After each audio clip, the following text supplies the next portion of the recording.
अस्सलाम वालेकुम ख़ातिन हज़रात, मैं हूँ इसरार अहमद कसाना। आज का प्रोग्राम हमने शुरू करना है, लेकिन उससे पहले मैं एक छोटी-सी गुज़ारिश करना चाहूँगा, वो आज क्रिकेट के हवाले से। आपको मालूम है कि पाकिस्तान ने आज लूज़ किया है क्रिकेट सीरीज़ अगेंस्ट न्यूज़ीलैंड। और मैं एक चीज़ की तरफ आपकी तवज्जो मबज़ूल कराना चाहता हूँ कि देखिए, आज तीसरा डिसाइडर मैच था और जिस तरीके से पाकिस्तान हारा है, बड़ा करीब जाके हारा है। लेकिन आप ये देखें कि मैं देख रहा था कि ऐन मैच से पहले ये जो हमारा एक चैनल है जियो, जिसको मैं जियो नून कहता हूँ, इन्होंने क्या किया कि इन्होंने फ़ौरन एक खबर दी कि जी बाबर आज़म को कप्तानी से हटाया जा रहा है, सिर्फ़ एक फ़ॉर्मेट में उनको रखा जाएगा। अब मुझे एक बात बताएँ कि नफ़सियाती तौर पर जो कप्तान है, वो तो फिर बेड़ा ही गर्क हो गया ना उसका, कि उसने अब क्या सीखना है, क्या करना है, कैसे टीम को लेके जाना है। तो मेरा ख़्याल है कि इनको थोड़ी-सी अपनी जो पॉलिसीज़ हैं, उनको बेहतर बनाना चाहिए। आज देखें कि अगर आज जिस तरह पाकिस्तान मैच हार गया, तो आज बेशक खबर वो दे देते। चंद घंटे के लिए उसको रोक लेते, कम से कम उसको नफ़सियाती तौर पर उसमें दबाव में ना डालते। इस पे ज़रा तवज्जो देनी चाहिए। और बाकी चीज़ें आज हमने ज़रा डिस्कस करनी है सियासी मंज़रनामे के हवाले से, वो भी बात करते हैं। मेरे साथ मौजूद हैं जनाब सलमान आबिद साहब, उनसे बात करते हैं। सलमान भाई, अस्सलाम वालेकुम जी। वालेकुम सलाम इसरार भाई, कैसे हैं आप? बहुत-बहुत शुक्रिया जी सलमान भाई। सबसे पहले तो ये है कि इस हफ़्ते के दौरान सबसे बड़ा वाक़या ये हुआ है कि पंजाब असम्बली को है, उसकी जो समरी थी वो चली गई है और उम्मीद है कि उसमें कोई मज़ीद रखना नहीं डाला जाएगा और उसकी समरी पे साइन कर दी जाएँगी गवर्नर की तरफ से। एक तो ये है कि बड़ा ही इम्पोर्टेंट स्टेटमेंट उसके बाद ये आया है कि इमरान खान साहब ने ये कहा है कि वो फॉरगेट एंड फॉरगिव की पॉलिसी के ऊपर चलते हुए मूव ऑन करना चाहते हैं और जब पुरानी जो तलखियाँ हैं उनको भुला के आगे बढ़ना चाहते हैं। और साथ-साथ उन्होंने एक बड़ी इम्पोर्टेंट बात कही है कि पीएमएल-क्यू जो है, वो हो सकता है कि आगे जाके पीटीआई का हिस्सा बन जाए। एक तो ये चीज़, दूसरी बात ये है कि जो इलेक्शन हो रहे हैं कराची में, पता नहीं हो भी रहे हैं कि नहीं हो रहे, क्योंकि अभी तक एक गैर यकीनी सी की कैफ़ियत चल रही है। इसका ज़रा तज़िया करेंगे। साथ-साथ पंजाब असम्बली की जो डिसोल्यूशन हुई है, इसमें अभी भी कोई चांसेज़ हैं कि कोई रखना-अंदाज़ी की जा सके या नहीं? और इसके बाद इलेक्शंस की भी बात करनी है थोड़ी-सी, कि अगर इलेक्शन होते हैं तो वो रमज़ान में होते हैं या नहीं होते? इस तरह के सारा जो सिनेरियो है उसके ऊपर बात आपसे करनी है। लेकिन सबसे पहले जो इमरान खान की स्टेटमेंट है, इस पे मैं चाहता हूँ ज़रा थोड़ा-सा बताएँ कि कितनी इम्पोर्टेंट है कि फॉरगिव एंड फॉरगेट करके आगे मूव ऑन करने। देखिए, मैंने आपको पहले भी आपके प्रोग्राम में कहा था कि इमरान खान साहब और एस्टैब्लिशमेंट के दरमियान एक मफाहमत की कोशिशें हो रही हैं पसे पर्दा। ठीक। और ये डॉक्टर आरिफ अलवी साहब जितनी कोशिशें कर रहे थे वो भी, और उसके अलावा चौधरी बरादरान यानी चौधरी परवेज इलाही साहब भी जो कोशिश कर रहे थे वो भी उसी सिलसिले की कड़ी थी। अब अगर आप ये देखिए तो इमरान खान ने कई दफ़ा ये बात की थी इसरार साहब कि हाँ, मैं एस्टैब्लिशमेंट से लड़ना नहीं चाहता, एस्टैब्लिशमेंट एक हकीकत है, हमें मिलकर आगे चलना है। हाँ, लेकिन बहुत ज़्यादा डेफिसिट था जिसकी वजह से बार बार मसाइल पैदा हो रहे थे। हाँ, और उसमें ख़ास तौर पर इमरान खान के बाज़ बयानात में बड़ी तलखी पाई जाती थी। जो उनके बकौल जो सलूक उनके साथ किया गया, शहबाज गिल के साथ किया गया, आज़म सवाती के साथ किया गया या और लोगों के साथ किया गया, और वो उसका जिम्मेदार जो है मिस्टर एक्स और मिस्टर वाई को और जनरल बाजवा को करार देते थे। हाँ, लेकिन अब जिस तरह पाकिस्तान की पॉलिटिक्स आगे बढ़ रही है, ये तलखी जो है बहुत आगे तक नहीं जा सकती थी। अगर इस तलखी ने आगे जाना था तो इमरान खान के लिए बहुत ज्यादा मुश्किलात पैदा होनी थी। और हाँ, शाह महमूद कुरैशी ने, परवेज खटक ने और बाकी लोगों ने, सब ने इनको ये समझाया है कि हमें नई अस्करी क्यादत के साथ आगे बढ़ना होगा, माजी को भूल कर। और हाँ, जनरल बाजवा ने जो कुछ किया वो अब माजी का हिस्सा है और नई स्टैब्लिशमेंट के साथ मिलकर चला जाए। तो मुझे लगता है कि एक रियलाइजेशन खुद भी इमरान खान के अंदर हुई है और हाँ, स्टैब्लिशमेंट के अंदर भी ये रियलाइजेशन थी कि हमें इमरान खान को दीवार से लगाने की बजाय एक इंगेजमेंट की पॉलिसी के तहत आगे चलना चाहिए। और इमरान ठीक। खान साहब अगर लचक दिखाएं तो वो लचक हमें भी दिखानी चाहिए। तो मुझे लगता है कि हालिया दिनों में जो आपने इमरान खान के बयानात का जिनका जिक्र किया है, उसकी शायद एक वजह यह है कि कुछ वे फॉरवर्ड जो है वो निकाला गया है, एक बात। और मैं इसरार साहब उन लोगों में से हूं जो समझता हूं कि ये जो केपी के और पंजाब असेंबली डिसॉल्व हुई है, ये किसी पॉलिटिकल आइसोलेशन में डिसॉल्व नहीं हुई है, ये एक अंडरस्टैंडिंग के साथ हुई है। क्योंकि परवेज इलाही साहब बार बार इमरान खान को एक बात कह रहे थे कि हम असेंबली 1 सेकंड के अंदर डिसॉल्व कर देंगे, पहले इस बात की यकीन दहानी कर ली जाए कि मुल्क में नए इंतखाबात होंगे इन असेंबलियों की डिसोल्यूशन के नतीजे में। ये ना ठीक। हो कि हमें सूबाई इंतखाबात की तरफ जाना पड़े, वो एक अलग पॉलिटिकल इंप्लीकेशंस पैदा हो जाएंगी। तो अब जो 2 सूबाई असम्बलियां तहलील हुई हैं, अब उसके बाद एक नया मरला जो है मंडे से शुरू होगा। यानी सूबाई असम्बलियां जो है वो अब टूट रही हैं, इसमें कोई शुबा नहीं है। गवर्नर साहब ठीक। ने तस्दीक कर दी है और प्राइम मिनिस्टर ने भी इसकी तस्दीक कर दी है। अब इसके बाद अगला मरला यह है कि पीर या मंगल को कौमी असम्बली के मेंबरान जो हैं, जो पीटीआई के लोग हैं, ये इनफरादी सतह पर स्पीकर के सामने पेश होंगे और वहां पर अपना इस्तीफा जमा करवा के 150 नशिस्तें वो खाली कर देंगे। और उसके बाद 35 के करीब सूबाई नशिस्तें हैं सिंध असम्बली में, वो भी खाली कर दी जाएंगी। तो इसका मतलब है 65% या 70% हाउस जो है आपकी चारों सूबाई असम्बली और कौमी असम्बली का, वो फारिग हो जाएगा और उसके बाद फिर नए इलेक्शन की तरफ बढ़ा जाएगा। एक बात। अच्छा, ये जो कानूनी तौर पे तो इसकी गुंजाइश है कि 2 सूबाई इंतखाबात हो सकते हैं, लेकिन जो आपकी सियासी हरकियात है उसमें ये मुमकिन नहीं है। उसकी 3-4 रीजन है, अगर मैं आप छोटे छोटे मुख्तसर में बता दूं। पहली रीजन ये है कि हमारा जो कॉन्स्टिट्यूशन है उसके अंदर पेयर बेस्ड इलेक्शन होता है, यानी कौमी असम्बली का मेंबर और नीचे 2 सूबाई असम्बली के मेंबर, और ये पेयर की बुनियाद पे इलेक्शन लड़ते हैं। एक बात। दूसरी बात यह है कि अगर मिसाल के तौर पर 2 सूबाई इंतखाबात होंगे तो वफाक में मुस्लिम लीग नून की और इनकी इत्तेहादियों की हुकूमत होगी जो मुदाखलत करेंगे, तो वो भी इलेक्शन जो है उसमें मुतनाज़ा बन सकता है। अच्छा, अगर 2 सूबों में पीटीआई की हुकूमत बन गई तो उसके बाद 2 अक्टूबर में इलेक्शन होंगे, आम इंतखाबात कौमी असम्बली के 2 सूबों में और नेशनल सतह पे, उसकी कोई अहमियत नहीं हो जाएगी। उसका साइकोलॉजिकल इंपैक्ट उन जमातों को जाएगा जिन जमातों ने नीचे 2 सूबाई इंतखाबात जीते होंगे। और फिर यह भी याद रखिए कि अगले आम इंतखाबात में फिर निगरान सेटअप नहीं बनेगा 2 सूबों में, पंजाब में और खैबर पख्तूनख्वा में। वहां जो हुकूमतें जीत कर आई हैं वही इलेक्शन करवाएंगे। उसके बाद फिर आपके इलेक्शन कमीशन के पास इतनी इंतजामी और माली सलाहियत नहीं है कि वो जो है बार बार किस्म के इलेक्शन भी करवाए। और ये महज 2 सूबों के इलेक्शन नहीं है, इसके साथ 150 कौमी असम्बली की ज़िमनी इंतखाबात भी होंगे ना, और 35 सिंध के ज़िमनी इंतखाबात भी होंगे। तो बात जो है मेरे नजदीक इस वक्त नेशनल इलेक्शन की तरफ जा रही है। अप्रैल और मई के दरमियान मामला तय हो रहे हैं और इसका इशारा नवाज शरीफ ने भी कर दिया है और उन्होंने हसन इकबाल को कहा है कि नए इंतखाबात की तैयारी करें। तो इसका मतलब है कि अच्छा, इसमें एक और बड़ी दिलचस्प बात है कि अगर वफाकी हुकूमत कहीं रिलेक्टेंट होगी और इलेक्शन की तरफ नहीं जाएगी तो उसका इशारा आपने एमक्यूएम के बयानात से सुन लिया है, जिनके बारे में कहा जा रहा है कि शायद वो आज या कल वफाकी हुकूमत से अलहदगी का ऐलान कर सकते हैं। अच्छा, अगर वो वफाकी हुकूमत से अलहदगी का ऐलान करेंगे तो प्राइम मिनिस्टर जो है उनके पास नंबर गेम खत्म हो जाएगी, क्योंकि वो 2 वोटों की बुनियाद पे खड़े हैं। और कल ये भी डिस्कशन हुआ है कि सदर आरिफ अलवी जो है वो वजीर आजम शहबाज शरीफ को इत्तेमाद का वोट लेने का भी कह सकते हैं। तो इसका मतलब है फिर नेशनल असम्बली भी एक रेजोल्यूशन की तरफ जाएगी। तो ये जो सिनेरियो बन रहा है ना सारा का सारा, ये अब आम इंतखाबात की तरफ बढ़ेगा। और इसमें मैं समझता हूं कि मसले का जो हल था ना जी, वो भी नए इंतखाबात ही हैं। अच्छा, ठीक है। लेकिन आपने जो बड़ी इंपॉर्टेंट बात की शुरू में, वो आपने ये कही कि एस्टेब्लिशमेंट के साथ लगता यूं है आपको कि राब्ता हो गया है और उनकी अंडरस्टैंडिंग के साथ ये मामला जो है वो आगे बढ़ रहे हैं। ख़ास तौर पे पंजाब असम्बली की जो डिसोल्यूशन की तरफ आपने कहा कि वो जो हुई है और स्मूथली हो गई है, जिसमें कोई बहुत बड़ा रखना नहीं डाला गया। इसका मतलब ये है कि मामला जो हैं हुए हैं और आगे बढ़े हैं। और ख़ास तौर पे आपने सदर अलवी साहब का भी नाम लिया। इसमें एक शख्सियत को आप शायद भूल गए, उसमें उनका भी कोई रोल मेरा ख्याल है होगा, और वो हैं वज़ीर आला पंजाब।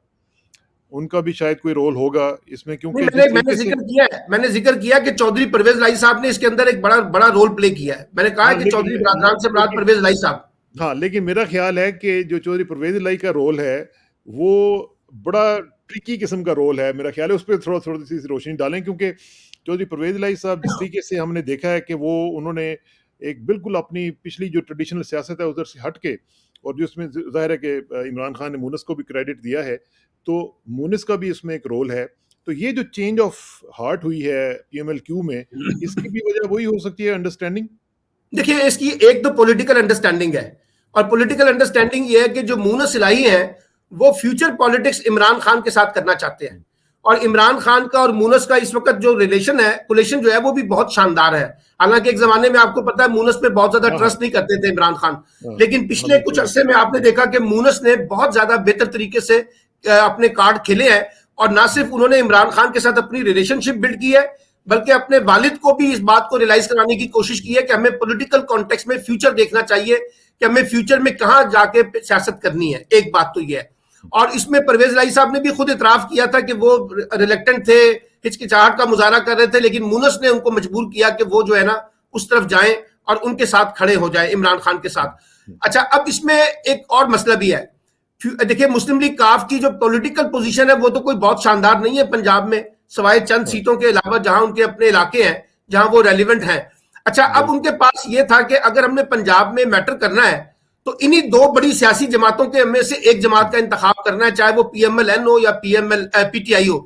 पीएमएल-एन के साथ उनका डेफिसिट बहुत बड़ा है और वो परवेज लाई साहब को उसके काफी तल्ख तजर्बात भी हैं, और जो शरीफ बरादरान है वो अपने खानदान से बाहर कुछ सोचने के लिए तैयार नहीं है, वरना 97 के अंदर भी परवेज लाई जो है वो चीफ मिनिस्टर बन सकते थे। तो इसलिए उनके पास भी ऑप्शन ये था कि जो पॉपुलर पॉलिटिक्स इमरान खान के साथ है उसके साथ इंगेज करें।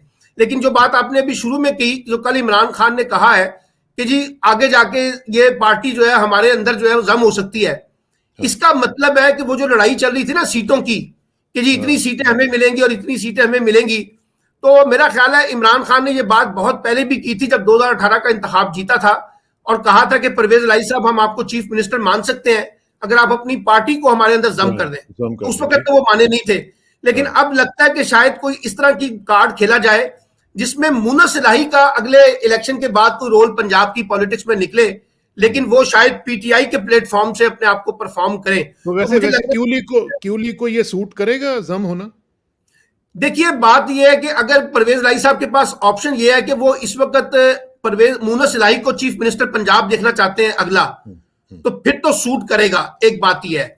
और अगर वो ये चाहते हैं कि जी इमरान खान के साथ लग के कहीं ये ना हो कि इमरान खान साहब हमारे लिए कल मसाइल पैदा करें तो हमारी पार्टी जो है उनके लिए मसला पैदा हो सके, तो आपको पता है पॉलिटिक्स में हर चीज मुमकिन हो सकती है, आपकी शादी भी हो सकती है और तलाक भी हो सकती है। तो आप जाएंगे और एक खास वक्त के बाद आपको लगेगा कि नहीं ये सारा सौदा सही नहीं रहा, तो आप अपनी पार्टी को दोबारा भी रिवाइव कर सकते हैं। मैं ये इसलिए पूछ रहा हूँ सलमान भाई कि क्योंकि जो पीएमएल-क्यू का डीएनए है वो आपको पता ही है कि कहाँ से बना है, कैसे उठता है वो, और किस चीज के ऊपर वो बेस करता है, और वो जाहिर है कि एस्टेब्लिशमेंट के साथ है। तो अगर ये चीज जो है ये लगा खाती है इमरान खान की ओवरऑल फिलॉसफी और ओवरऑल। देखिए इमरान खान को भी आपको याद होगा कि मुस्लिम लीग नून में भी चौधरी निसार एक ट्रम्प कार्ड होते थे एस्टेब्लिशमेंट के दरमियान और शरीफ बरादरान के दरमियान। अच्छा अब जो है इमरान खान को भी जरूरत है एक ऐसे फर्द की जो एस्टेब्लिशमेंट में और उनके दरमियान एक ब्रिज का रोल प्ले करे, क्योंकि पाकिस्तान की पॉलिटिक्स में तो ये एस्टेब्लिशमेंट एक रियलिटी है, एक बात याद रखिएगा। और इमरान खान भी चाहेंगे कि एस्टेब्लिशमेंट के साथ उनके मामलात खराब ना हो और वो उस रियलिटी को समझते हैं। तो अगर उसमें कोई ब्रिज का रोल प्ले करना चाहें चौधरी परवेज लाई साहब, तो इमरान खान को क्या मसला है, पहली बात तो ये है। और पाकिस्तान की हर सियासी जमात जो है वो इस तरह के ब्रिजेस रखती है ताकि एस्टेब्लिशमेंट के साथ कुछ गिव एंड टेक के मामले में कोई बंदा उनको सही तरीके से फैसिलिटेट करे। और चौधरी बरादरान के पास दो तरह से एडवांटेज है। एक एडवांटेज तो आपने कहा ना कि वो पिंडी वालों के और एस्टेब्लिशमेंट के बहुत करीब है। दूसरा उनका एडवांटेज ये है कि वो माजी में भी चीफ मिनिस्टर रहे, अब भी चीफ मिनिस्टर हैं, पंजाब की पॉलिटिक्स के डायनामिक्स को बहुत अच्छी तरीके से अंडरस्टैंड करते हैं, और खासतौर पे जो पंजाब की रूरल पॉलिटिक्स है उसके डायनामिक्स को। और तीसरा ये कि वो डेरा चलाने के बड़े माहिर हैं, यानी अब इमरान खान को भी पंजाब की पॉलिटिक्स में एक बहुत बड़े डेरेदार बंदे की जरूरत तो है बुजदार के तजर्बे के बाद। अब वो शाह महमूद कुरैशी नहीं हो सकते, क्योंकि शाह महमूद कुरैशी विजनरी तो हैं लेकिन वो डेरा चलाने की सलाहियत नहीं रखते, ना पैसा उस तरह से इन्वेस्टमेंट कर सकते हैं। चौधरी बरादरान ये कर सकते हैं, जहांगीर तरीन के साथ उनकी नाचाकी हो चुकी है। तो मेरा ख्याल है कि दोनों की जरूरत है, ये सिर्फ मुस्लिम लीग काफ की जरूरत नहीं है, पीटीआई को भी सूट करता है कि पंजाब में एक बहुत बड़ी ताकतवर फैमिली जो है अगर उनके साथ जुड़ जाती है और वो पैसा भी लगाएगी और उनके एस्टेब्लिशमेंट के साथ ताल्लुकात भी अच्छे हैं, और खासतौर पे जो इलेक्टेबल्स हैं उनके अंदर भी उनका असर नफूज है और वो उनको पार्टियों के अंदर शामिल करने की सलाहियत भी रखते हैं, जोड़ तोड़ उनको आता है। अच्छा, लेकिन इसमें साथ ही एक और क्वेश्चन भी है कि जो इनका हिस्सा दूसरी तरफ पीडीएम के साथ जो शुजात वगैरह जो है उनकी फैमिली का जो हिस्सा है, क्या वो इनको ज्वाइन कर लेंगे या वो उधर ही रहेंगे? नहीं, मेरा ख्याल है आगे जाके उनको भी ज्वाइन करना पड़ेगा। और ये बात देखिए, परवेज लाई साहब और चौधरी शुजात साहब जो है उनके दरमियान इतने इख्तलाफात नहीं है जितने इख्तलाफात आपको रासिक के अपना इनके सालिक के और इसके मूनस के दरमियान नजर आते हैं। लेकिन मुझे लगता है कि परवेज लाई साहब चाहेंगे कि जब 2023 के इलेक्शन हो रहे होंगे ना, तो वो चाहेंगे कि जो उधर वाले हजरात हैं का चौधरी शुजात साहब की साइड पे उनको भी इंगेज किया जाए, और उनकी कोशिश होगी।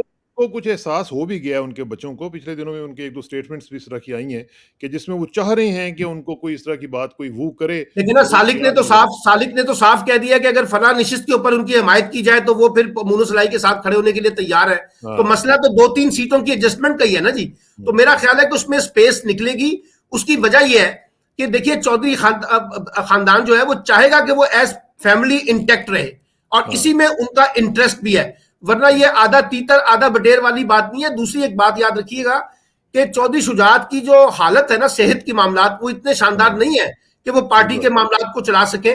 तो पार्टी तो चौधरी परवेज लाई के पास रहेगी, और सालिक की कोई शख्सियत इतनी बड़ी नहीं है कि वो कोई बड़ी पॉलिटिक्स कर हाँ, सकेंगे। पूरी पार्टी को हिलाने इसलिए में मुझे कर लगता है कि परवेज लाई की कोशिश होगी कि उनको भी वो साथ जोड़ ले, और खुद इमरान खान भी उनको यही मशवरा देंगे कि आप उनको ले आए, 2-4 सीटों का कोई मसला नहीं है, हम आपस हाँ, में बैठ ठीक के डिस्कस कर ठीक। सकते हैं। अच्छा, अब ज़रा थोड़ा-सा coming back to the establishment factor again, ये जो आपने शुरू में बात कही थी, देखिए उसमें एक चीज़ मुझे जो थोड़ी-सी समझ नहीं आ रही है, वो ये है कि जो एमक्यूएम को इकट्ठा किया जा रहा था, क्या उसको अब रिवर्स किया जाएगा? क्योंकि एक हिस्सा जो एस्टेब्लिशमेंट का हमें नज़र आ रहा है, वो अभी तक वो पुराने ही पैटर्न पे चलता नज़र आ रहा है। क्योंकि लग यूँ रहा है कि पिंडी और अपारा में थोड़े-से कुछ मामला जो हैं, वो डिफरेंट विज़न के साथ चल रहे हैं। तो क्या उस तरह की आपको सिचुएशन नज़र आ रही है या सेम पेज पे है सारा कुछ? देखिए, पहली बात तो यह है कि डिवीजन तो हर जगह पे मौजूद है। वो हुँ, पार्टियों के अंदर भी मौजूद है, वो जुडिशरी के अंदर भी मौजूद है, वो आपको एस्टैब्लिशमेंट के अंदर भी नजर आएगी, वो आपको मीडिया के अंदर भी नजर आएगी। और हर फर्द जो है वो डिफरेंट तरीके से चीजों को देखने की कोशिश कर रहा है। लेकिन अल्टीमेटली इंस्टीट्यूशन जो है ना, एस्टैब्लिशमेंट, वो अपने एक लार्जर इंटरेस्ट को देखता है।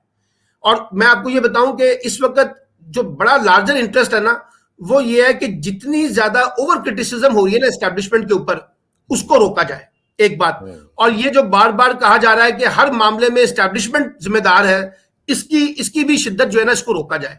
अच्छा, उसके लिए जरूरी है कि उनको इंगेज करना पड़ेगा सब लोगों को, और वो सब लोगों को इंगेज करना चाहते हैं इस बुनियाद के ऊपर कि हम कुछ पसे पर्दा बैठ के तो कोई रोल प्ले कर सकते हैं, लेकिन अब फ्रंट फुट के ऊपर सियासी जमातें खुद अपना कोई रास्ता निकालने की कोशिश करें। आपने देखा, एक बड़ा क्लियर मैसेज गया है, ये जो पंजाब के अंदर जो एतमाद का वोट हासिल किया है परवेज लाई साहब ने, यानी उनको तो ये यकीन था कि एस्टैब्लिशमेंट हमारी मदद करेगी मुस्लिम लीग नून को, और इनके लोगों को तोड़ेगी और इनके लोगों को मना करेगी कि वो एतमाद का वोट ना लें।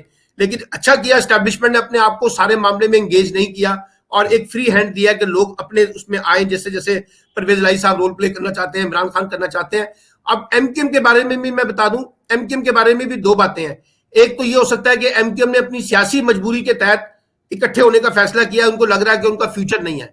और दूसरी वजह यह हो सकती है कि एस्टैब्लिशमेंट चाहती है, उसमें से एक धड़ा चाहता है कि कराची में पीटीआई के मुकाबले में एमक्यूएम को दोबारा मुनज़्ज़म किया जाए। लेकिन वहां पे भी लीडरशिप का बड़ा सीरियस क्राइसिस है। अगर कोई हाँ, समझता ना कि खालिद मकबूल सद्दीकी साहब कोई बड़े हीरो बन सकते हैं सारे मामले हाँ, में, मुझे उसके इम्कानात कम लगते हैं। अच्छा, दूसरी बात यह कि इमरान खान पे प्रेशर तो बिल्ड किया गया ना, एमक्यूएम हाँ, को मुत्तहिद करने का ऑप्शन देकर। इमरान खान के पास वो डिस्क्वालिफिकेशन के मामलात हैं, फॉरेन हाँ, फंडिंग के मामलात हैं, तोशाखाना के मामलात हैं, पंजाब में चौधरी सरवर, अलीम खान और ये जहांगीर तरीन का इकट्ठा दिखाया गया है कि ये इकट्ठे हो रहे हैं।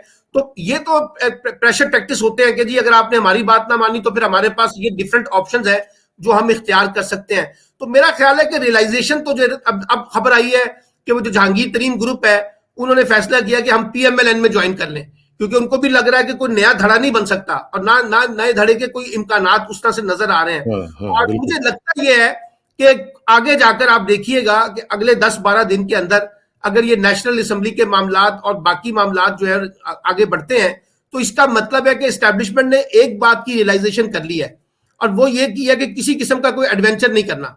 यानी ये एडवेंचर जो नहीं कहा जा करना। रहा था ना कि अबूरी सेटअप लाया जाए, ये कहा जा रहा था टेक्नोक्रेट सेटअप लाया जाए, इलेक्शन को 1 साल के लिए पोस्टपोन कर दिया जाए, और या इस तरह से किया जाए कि इमरान खान को हर सूरत में हमने माइनस करना है, जिस किस्म का इजहार अंसार अब्बासी ने और सुहेल वड़ाई साहब ने किया, तो वो भी शायद मुझे लगता है कि उनको रिविजिट करना पड़ रहा है कि ये टकराव की पॉलिसी लेकिन खुद इसका जो टेस्ट केस है ना सलमान भाई, है। इसका जो टेस्ट केस है वो एमक्यूएम होगी, क्योंकि अगर एमक्यूएम ने कंटिन्यू किया तो इसका मतलब है कि उनको इशारा नहीं हुआ। अगर उन्होंने रिजाइन दे दिया तो इसका मतलब है कि फिर उनको इशारा हो गया, और इशारा ये हो गया कि अब आप वो निकल आए और फेडरल गवर्नमेंट जो है वो चली जाए। और एक और चीज भी मैं पूछना चाहता हूँ कि एमक्यूएम के अलावा भी एक और जो खबर आ रही है वो ये है कि जो पीएमएलएन के एमएनएज हैं, वो उनको पता चल रहा है कि पंजाब से जो है ख़ास तौर पे उनको पता चल रहा है कि पंजाब में हमारा जीतना बड़ा मुश्किल हो जाएगा।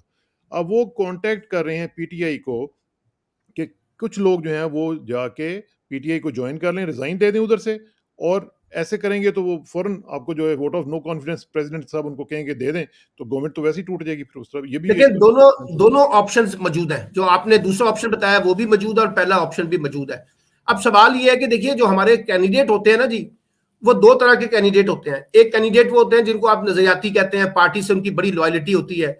दूसरा होता है जिनको आप इलेक्टेबल्स कहते हैं, या वो लहर को देखते हैं कि लहर किसकी चल रही है, तो वो इस मोमेंटम को देखते हैं। अब उनको ये लग रहा है कि पंजाब का जो मोमेंटम है वो तो इस वक्त है पीटीआई के हक में, तो अगर हमें कोई इस बात की गारंटी दे दे कि आपको अगला टिकट भी हमारी पार्टी से मिलेगा, तो उनको क्या प्रॉब्लम है? उनके ख्याल के मुताबिक 50% इलेक्शन हम जीत जाएंगे पीटीआई के टिकट पे, 50% हमें एफर्ट करनी पड़ेगी। वहां सूरत हाल यह है कि 70% आपको एफर्ट करनी है, 30% आपके पास पीटीआई का वोट बैंक है। अच्छा, पीटीआई अब पीएमएलएन का, अब पीएमएलएन का प्रॉब्लम यह है जो अंडर डिस्कशन हो रहा है, वो ये हो रहा है कि जी हमारे पास तो देने के लिए कुछ भी नहीं है वोटर को, जिसकी बुनियाद पे हमने इलेक्शन में जाना है। आपने देखा ये जो सालिक हुसैन साहब हैं, चौधरी शुजात के बेटे, इनकी 2 दिन पहले गुफ्तगू आई है अखबारात में नवाज शरीफ के हवाले से, जो मुलाकात उनकी हुई थी उसमें उन्होंने कहा नवाज शरीफ साहब बड़े गुस्से में थे और उन्होंने कहा कि मैंने तो इनको पहले कहा था कि अप्रैल में जैसे ही तहरीक इत्तेमाद कामयाब हुई थी हमें इलेक्शन में जाना चाहिए था, लेकिन हमें कहा गया कि पहले नैब के मुकदमे खत्म करवा लें, पहले ये मुकदमे खत्म हो जाएं, फिर हम इलेक्शन में जाएंगे। तो आज उल्टा जो है ना, वो सारा का सारा बोझ जो है वो हमारी पार्टी के ऊपर पड़ गया है। और इस रिजीम चेंज के बाद जिस पार्टी को सबसे ज्यादा डैमेज हुई है ना पार्टी, और जो सबसे ज्यादा क्रिटिकल पोजीशन में है, वो इस वक्त पीएमएलएन है। तो इसलिए पीएमएलएन के अंदर तो काफी जिसे कहते हैं ना सीरियस टॉक हो रही है कि अगर हम इलेक्शन की तरफ जाते हैं तब हमारे पास क्या हालात रह जाते हैं। और ये जो कहा जा रहा है कि अक्टूबर में जाके इलेक्शन करवाएंगे, उस वक्त भी तक भी कुछ देने के लिए कुछ नहीं है, और अब सारा मलबा इसाक डार के ऊपर पड़ रहा है। अच्छा, एक और बड़ी दिलचस्प बात यह है, नवाज शरीफ साहब बड़ी प्लानिंग के साथ ना सारा मलबा शहबाज शरीफ पे डाल रहे हैं कि जी शहबाज शरीफ की वजह से ये सारा कुछ हुआ है। अच्छा, आप देखिए इतने तो इनोसेंट नहीं है नवाज शरीफ साहब, और शहबाज शरीफ साहब अपने इंडिपेंडेंट फैसले कर सकते थे। मुकदमे तो नवाज शरीफ ने भी खत्म करवाने थे अपने लिए, ठीक है ना जी, जरदारी साहब ने भी खत्म करवाने थे। तो ये एक अंडरस्टैंडिंग के साथ ही हुआ था कि हमें मुकदमे खत्म करवाने हैं, आगे चले। अब ये है कि कुर्बानी का बकरा, कि अब वो कुर्बानी का बकरा जैसे मिफ्ता इस्माइल को बनाया गया था, इसी तरह से वो सारा बोझ शहबाज शरीफ पे डाल दिया जाए कि जी ये इनका फैसला था कि हुकूमत में आने का। अभी फिर आपको रमजान में या अप्रैल के बाद इलेक्शन होते हुए नजर आ रही हैं जी? मुझे लगता है कि ये रमजान के बाद इलेक्शन हो जाएगी। रमजान के बाद होंगे, रमजान के अंदर नहीं होंगे?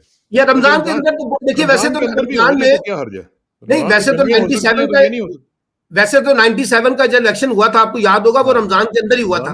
हो सकते हैं, लेकिन अगर कोई एडमिनिस्ट्रेटिवली निकालना हो तो वो रमजान से पहले या रमजान के बाद या रमजान में। यानी अब एक बात तो तय नजर आ रही है, अल्टीमेटली चीजें जो है अब वो नेशनल इलेक्शन की तरफ जा रही हैं। अच्छा, आखिरी क्वेश्चन ये है कि अभी हमने जो बात की इमरान खान साहब की कि जनाब फॉरगेट एंड फॉरगिव और आगे चलते हैं, और ये वो नेल्सन मंडेला ने भी किया था, तो क्या इसका मतलब ये है कि जो पिछली कारिस्तानियाँ की गई हैं, और ख़ास तौर पे जनाब बाजवा के जिस तरीके से नाम लिया गया है और जिस तरीके से उन्होंने सारा कुछ प्लान किया, क्या उसको भुला दिया जाए?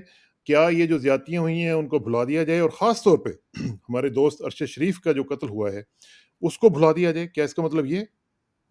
नहीं, मेरा नहीं ख्याल कि कुछ इस तरह का मतलब है। मतलब सिर्फ ये है कि अगर आपने वे फॉरवर्ड में जाना है तो जो नई स्टैब्लिशमेंट आई है ना, उनको पुरानी स्टैब्लिशमेंट के साथ जोड़ के ना देखा जाए, एक बात।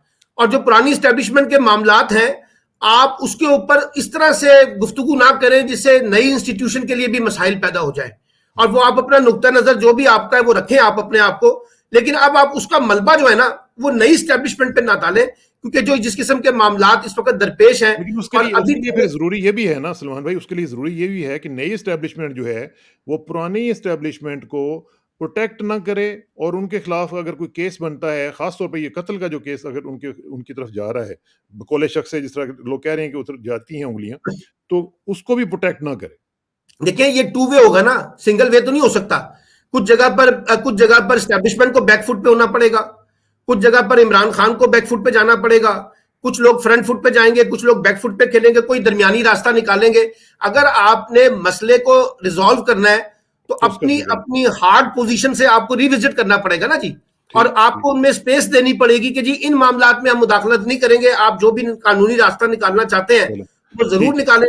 तो मेरा ख्याल है कि बात सारी ये है, ये टकराव की जो पॉलिसी है ना जी, अब आप देखिए इंडिया के मीडिया में कितनी गुफ्तगू हो रही है हमारे खिलाफ, हमारी एस्टैब्लिशमेंट के कॉन्टेक्स्ट में और इस लड़ाई के कॉन्टेक्स्ट में। हमने तो अपना मजाक बना दिया ना जी, तो ये मजाक कहीं खत्म भी तो होना चाहिए ना। इस पे हम अगर बात इसमें कोई करेंगे इंशाल्लाह, और नेक्स्ट वीक बात करेंगे आपसे। बहुत बहुत शुक्रिया, thank you very much. Thank you, thank you, thank you.